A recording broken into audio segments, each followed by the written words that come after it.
Hello everyone, welcome back to my mini vlog. Ngasidi a day in my life oina tawraage kuire tawdaba. Bruno, coming. Ui, ngasidi kantorat.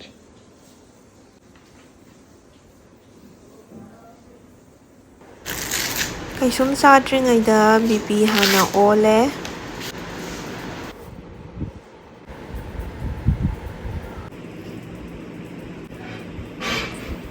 Coconut water thae dutuga breakfast ki cha thangkatle tarbus khoe hojikan matam oibai tarbus khu hau singak sangga nga adutuga breakfast ti numit se poha yam chaningba do poha hauba se aina haubado yam kanna hauba yodaba adudugi moigi mess tagi oina lohhalle ada breakfast ti poha ka tarbus ka cha ga tumai tawraga chare.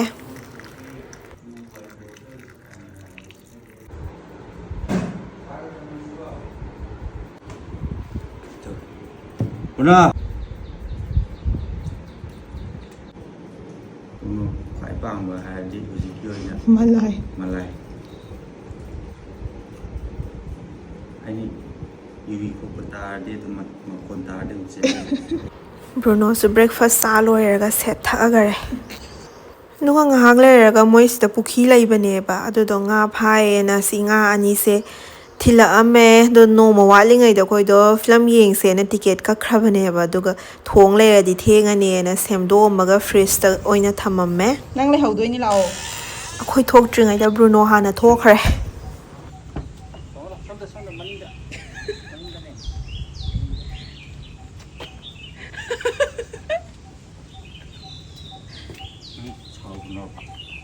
Mariani pot cai ke le ke pure halaga nang chi yin sang lo pajale Walking cha toi ni hai laga.